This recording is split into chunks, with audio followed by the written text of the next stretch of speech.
اور جو اس وعدے کے اوپر آئے تھے پاکستان کے اندر کہ ہم اپنے کپڑے بیچ کر قوم کو سہولتیں فراہم کریں گے، انہوں نے اپنے کپڑے کیا بیچنے تھے بلکہ قوم کو جو فطری لباس پہنایا گیا یعنی کہ ماس اور گوشت وہ بھی نوچنا شروع کر دیا ہے.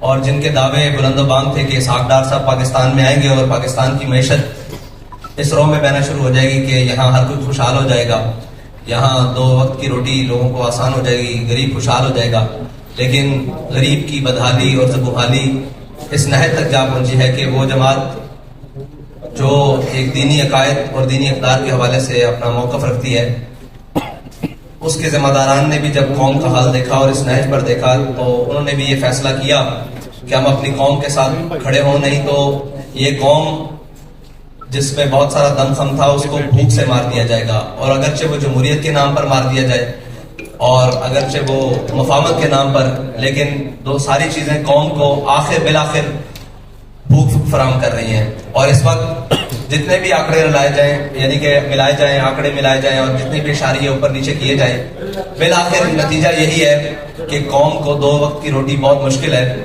اور ان کا گزر اوقات بہت مشکل ہے. بلکہ کل جو ایک قوم کے سر پر آفت اور بلا نازل کر دی گئی ہے، جو پچھلے 2 دنوں میں منی بجٹ کے نام پر جو رہتی سہتی کسر تھی وہ بھی نکال دی گئی ہے. اور قوم جو آخری سانسیں لے رہی تھی بلکہ ان کی اب کفن بھی نوچنے والی بات ہے. اور اسحاق ڈار صاحب نے کہہ دیا ہے کہ اب جو مر گئے ہیں ان کے اوپر بھی یہ تو کفن اتارنے والی بات ہے. یعنی کفن چور حقیقت میں اگر کوئی آج کے دور میں دیکھے تو وہ ہمارے وزیر خزانہ صاحب ہیں، جنہوں نے اتنا عجیب بات کی ہے کہ مرے ہوئوں کو بھی سکون نہیں. پچھلے تو کہتے تھے کہ قبر میں سکون ہے، انہوں نے آ کر کہہ دیا کہ قبر میں بھی سکون نہیں ہے. اور یہ ان کی معاشی پالیسی ہے کہ انہوں نے بجائے اپنے شاہی پروٹوکول اور اخراجات کم کرنے کے، بجائے کہ سرکاری اہلکاروں کی جناب مراعات کم کرنے کے، بجائے کہ اشرافیہ کے اوپر کوئی جناب بوجھ ڈالنے کے، انہوں نے آسان سا کام ڈھونڈا ہے کہ وہ بجلی، تیل اور گیس کی قیمتیں بڑھا کر قوم کا وہ بھی نچوڑ لیں جو باقی قطرے خون کے جسم میں باقی ہے. تو یہ بہت ساری طویل ایک داستان ہے.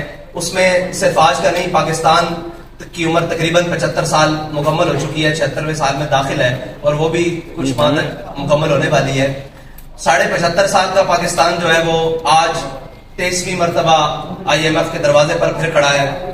اور پاکستان کے قرضے جو پچھلے 1 سال میں 23% بڑھ چکے ہیں اور تقریباً آج کی جنگ اخبار کی رپورٹ کے مطابق تقریباً پاکستان 50,996 ارب تک مقروض ہو چکا ہے. اور اندرونی اور بیرونی جو واجبات ہیں، قرض ہیں، وہ ایک علیحدہ ہے. اور مہنگائی جو تھی وہ 12.3% تھی پچھلے سال اور جو اب بڑھ کر 25.3 پہ. یہ سارے اشاریے ہیں جن کو ہم حکومت ملائے، اپوزیشن ملائے، کوئی بھی ملائے اور دنیا کا سب سے بہترین اکانومسٹ بھی ملائے، لیکن آخر بات یہ ہے کہ پاکستان کا غریب، پاکستان کے متوسط طبقے اور سارے طبقے پاکستان کے اس وقت مہنگائی کی صورت میں الجھ چکے ہیں. اور بے یقینی کی صورتحال یہ ہے کہ آج اب پاکستان کی منڈیاں ہوں، پاکستان کے کاروبار ہوں، تجارتی مراکز ہوں، ہر کوئی پریشان ہے کہ کسی بھی چیز کو استحکام نہیں ہے. رات 12 بجے تک ہمیں بھی اس وقت اس لیے جاگنا پڑتا ہے، رات 1 بجے تک، نہ جانے رات 12-1 بجے کے بعد کیا اعلان ہو جائے گا. اور اب تو IMF کی وہ ٹیمیں جو پاکستان کے نیوکلیئر پروگرام کی نظامت اور اس کی نگرانی کے لیے پاکستان کا دورہ کر رہی ہیں. یہ ایک بہت بڑی الارمنگ ہے. جو 2009 میں ایک خبر شائع ہوئی تھی کہ پاکستان کو معاشی طور پر اتنا مفلوج کر دو کہ یہ اس کو اپنا ایٹمی پروگرام بیک رول کرنا پڑے. بہت ساری اخبارات کی وہ کٹنگز موجود ہیں آج بھی. لیکن پاکستان کو بالآخر ان نااہل اور ان ناہنجار ذمہ داروں، حکمرانوں پے در پے، اور جن کو 30 سال تجربہ کار اور اہل ثابت کرنے کے لیے باہر سے بھی بلایا گیا اور قوم کے جتنے پنجابی میں ایک بات کرے چھترے بکرے تھے ان سب کو ایک جگہ پر اکٹھا کر کے کہا گیا کہ یہ قوم کو جناب بڑا ریلیف دیں گے. ان تجربہ کاروں نے جو قوم کی آخری جناب کڑاکے نکالے ہیں وہ اس وقت قوم چیخنے سے رہی. اور اس حد تک شکنجہ کس دیا گیا ہے کہ اب اگر کسی غریب احتجاج کی طرف سوچتا ہے تو وہ کہتا ہے کہ احتجاج تو کر لوں گا لیکن شام کو اپنے گھر میں کیا لے کر جاؤں گا.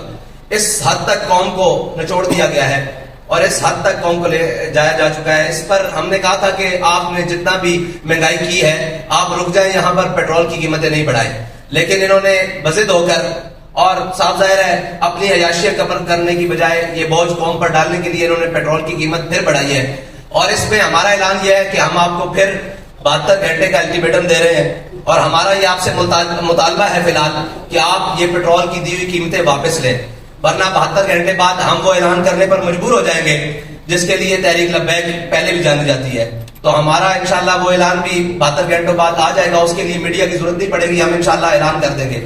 آج اس لیے بلایا گیا ہے کہ ہو سکتا ہے بعد میں یہ کہے کہ جی ہمیں وقت دیا جاتا، ہمیں یہ کیا جاتا. آپ کو 72 گھنٹے کا حکومت پاکستان کو تحریک لبیک پاکستان الٹیمیٹم دیتی ہے کہ 72 گھنٹے کے اندر یہ قیمتیں جو تھیں وہ 14 فروری کی رات تک واپس لے کر آئی جائیں، یعنی کہ 250 روپے پیٹرول. یہ جو 22 روپے قیمت بڑھائی گئی ہے اور عالمی منڈی میں بھی تیل کی قیمتوں میں استحکام آیا ہے، لیکن پاکستان کی ان ناجار اور جو بظاہر تجربہ کار ٹیم ہے اس نے پاکستان کے وہ سارے معاملات، اور لوگ کہتے ہیں جی کہ خریدا ہوا مہنگا ہے، تو اگر خریدا ہوا مہنگا ہے تو آپ حکمران کس بات کے ہیں؟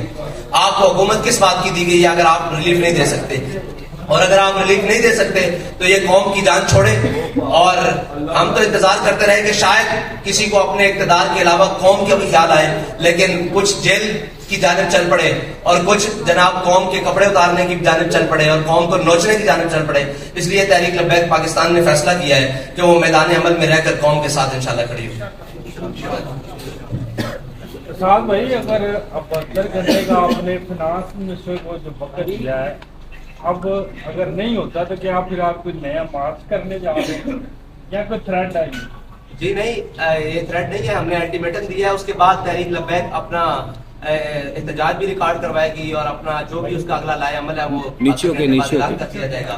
اس میں یہ ہے کہ ہم اپنے کارکنان سے کہتے ہیں کہ آپ قوم کے پاس جائیں اور ان کو بتائیں کہ یہ آپ کے مفاد کے لیے تحریک لبیک پاکستان نے اتنا بڑا قدم لیا ہے اور آپ ساتھ کھڑے ہوں. اور ہر شخص کے پاس، تاجر، کسان اور ہر تنظیموں کے پاس جائیں اور ان جا کر بتائیں کہ جو بھی تحریک لبیک کی کال ہو آپ اس کے اوپر لبیک ہے. السلام علیکم. سب سے بتائیں کہ لائن آپ نے بتا دیا کہ آپ کیا کرنے جا رہے ہیں، کیا اس طرح کے موٹر ویز یا قومی شاہراہیں بند کریں گے یا کوئی اور اس طرح کا لائن بنائے؟ نہیں، اور ہم ہر وہ کام کریں گے جس سے قوم کو فائدہ حاصل ہو. سر ہم آپ کے پاس خبر لینے آئے ہیں، تھوڑا سا اشارہ تو بتائیں نا. جی آپ کو خبر دے کر جا رہے ہیں کہ 72 گھنٹے بعد آپ کو بہت بڑی خبر ملے گی. اور کوئی سوال؟ سعد بھائی، کیا آپ سمجھتے ہیں کہ موجودہ ملکی حالات میں جو اکانومی کی سچویشن ہے، ان حالات میں پیٹرول مہنگا نہیں کرنا چاہیے گورنمنٹ کو؟ آپ کو لگتا ہے اس کے علاوہ گورنمنٹ کے پاس کوئی آپشن نہیں تھی، کوئی ایم آئی سے ڈیل بھی نہیں ہو سکتی؟ میں نے آپ کو قوم کے پاس، حکومت کے پاس کافی سارے آپشن موجود تھے. صرف پیٹرول، بجلی اور نام کے گیس مہنگا کرنا یہ آپشن نہیں تھا. آپشن موجود ہے کہ کم از کم پاکستانی جو حکومت ہے اس کے پاس 1.25 لاکھ کے قریب گاڑیاں ہیں جو استعمال ہوتی ہیں اور ہر گاڑی کا جو ڈیلی کا پیٹرول ہے وہ 50 لیٹر سے اوپر استعمال کنزمپشن ہے.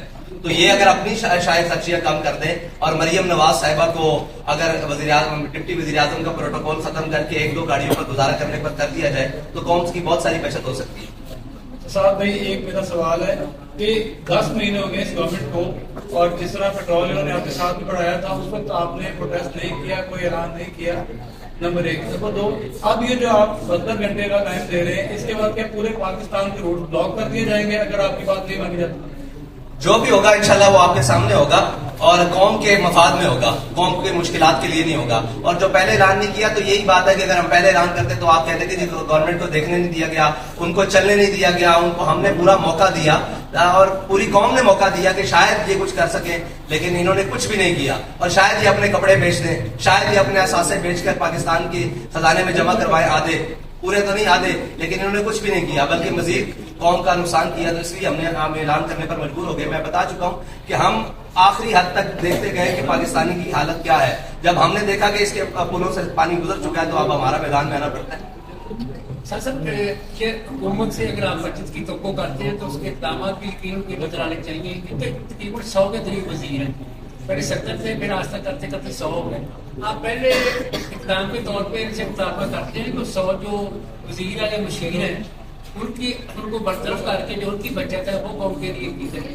جی آپ 100 وزیر رکھیں لیکن جو ان کے اخراجات ہیں وہ زیرو کر دیں. برائے کرم 200 رکھ لیں مشیر، لیکن جو ان کے اخراجات قوم کے ان کے اوپر خرچ ہو رہے ہیں وہ کم کر دیں اور وہ زیرو کر دیں اور وہ قوم کے میں کر دیں. تو ہمیں اس سے غرض نہیں ہے 500 مشیر رکھ لیں. ضلع شاہ صاحب آخری کوشچن آپ رہنے دیں، اب باقی موقع دیں. جی باقی